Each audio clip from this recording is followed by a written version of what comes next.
उसे एहसास हुआ कि मैं जीवन भर क्या करता रहा, सिर्फ कर्म में डूबा रहा। अपने परिवार वालों, आसपास वालों को तो देखा भी नहीं।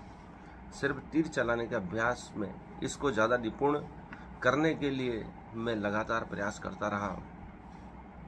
ये भीष्म पितामह, द्रोण, दुर्योधन जो मेरे बंधु बांधव हैं, कभी इनसे प्रेम से बात नहीं की, इनको ध्यान से नहीं देखा, कुछ पल इनके साथ नहीं बिताए। और जब अब युद्ध होने वाला है तो कौन बचेगा कौन नहीं बचेगा, ये विचार उसके मन में आ रहा है। दोस्तों, ठीक ऐसा ही हमारे साथ होता है कि जो ज़्यादा उत्साहित होता है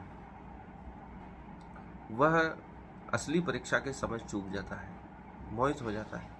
जैसे हम कहीं घूमने के लिए घोर तैयारी करते हैं, बहुत सारा सामान पैक कर लेते हैं, लेकिन जिस दिन निकलना होता है घूमने के लिए, वही व्यक्ति जो ज़्यादा उत्साहित था वह जाने को तैयार नहीं होता है, रूठ जाता है कि मैं तो यहीं रुकूंगा, आप लोग घूम के आ जाइए। यही हालत शादियों में होती है। फूफा जी रूठ जाते हैं क्योंकि वो सोचते हैं सबसे ज़्यादा तैयारी मैंने ही की और मेरे को ही कोई नहीं पूछ रहा है। यही हालत अर्जुन की हो रही है, सबसे ज़्यादा तैयारी उसने ही की है, पर उसे अब लग रहा है कि ये सब व्यर्थ है, मुझसे अब कुछ होने वाला नहीं है, मेरे हाथ थक चुके हैं, धनुष उठ नहीं रहा है, प्रत्यंचा को मैं खींच नहीं पा रहा हूँ, मैं शिथिल हो गया हूँ, इतनी कमजोरी आ गई है। ठीक यही हालत हम लोगों की होती है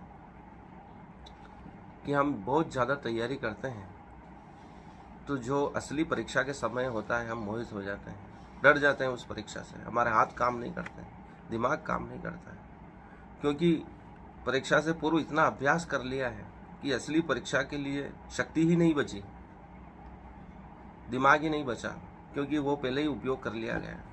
लोग परीक्षा से पहले रात भर याद करते हैं, उससे पहले कभी याद नहीं करते। जब असली पेपर सामने आता है तो एक अक्षर भी नहीं लिख पाते। यही मोह है, यही घोर परिश्रम का परिणाम है। जो बहुत ज़्यादा उत्साही होते हैं, ज़्यादा परिश्रम करते हैं, वह असली समय पर चूक जाते हैं। यही घटना उस महाभारत के युद्ध के समय उत्पन्न हुई थी और कृष्ण इस चीज़ को अच्छी तरह समझते हैं कि यह घोर कर्म का प्रतीक है अर्जुन, और असली समय पे चूक जाएगा।